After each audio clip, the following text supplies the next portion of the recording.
all right, let's run through some more sound. In Israel, there are elections taking place. Now, this is clip number 6. There are no, look, there's no real alternatives in Israel. It's just a question of to what degree of subjugation of basic Palestinian rights we're talking about.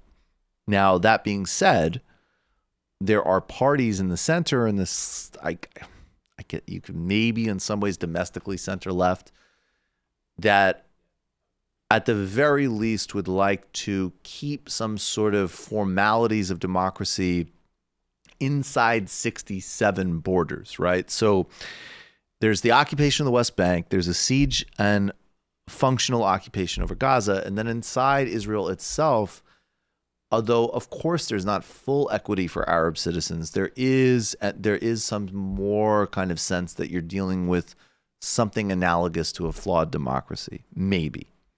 But that argument is rested on institutional independence, which still exists to some extent in the judiciary. But a lot of the scandals affecting Netanyahu, because obviously, I mean, apartheid is not a voting issue, unfortunately, right now for most voters in Israel. But the fact that he might literally be undermining the independence of media, of judicial institutions, these are big things in minds for some Israeli voters. Now, he's going full to the hilt. He said that if he doesn't get reelected, the Arabs will, quote, annihilate Jewish Israelis. This is, an election with very little hope and mostly bad outcomes because that's the political situation. And I wanted to play this clip from, and Netanyahu just gets increasingly overt. I mean, he's always been an apartheid leader. Under Obama, in the beginning, he paid lip service to a two-state. Now he's talking about formal annexing of the West Bank, which, let's be really clear, it should have been already obvious to anybody with any kind of basic cognitive functioning what Israel is and what's happening in the Middle East. But this is it. I mean, this is like the last of even joke plausible deniability. And this is Nora Arakat, who's a Palestinian attorney and advocate, explaining it on Democracy Now! With Amy Goodman.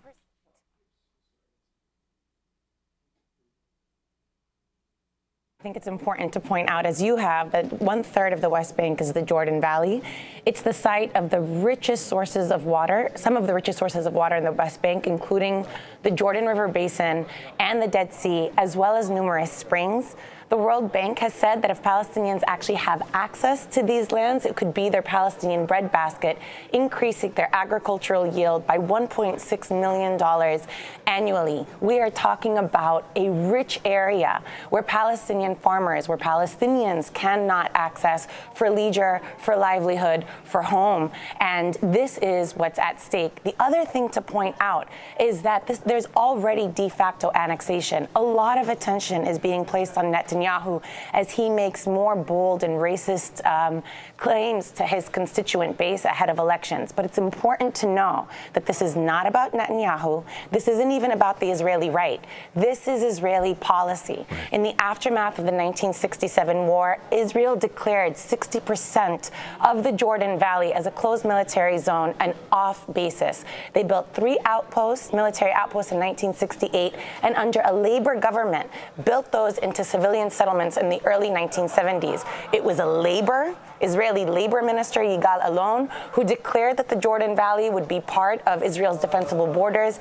It was Israel's dove, Yitzhak Rabin, in 1995, who said that this would be part of Israel's final borders. And it was under the Oslo peace process that 90% of the Jordan Valley came under full Israeli civil and military control. What Netanyahu is doing now is basically taking this awful policy, this steady policy of settler colonial removal of Palestinian and encroachment of Palestinian lands to its logical end, which is to say, well, now it's just ours.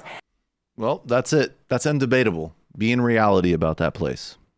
I mean, you can defend it, but if you're going to defend it, you have to appeal to emotional nationalist arguments. That's reality. That is as close as 2 + 2 = 4 in politics as there could be.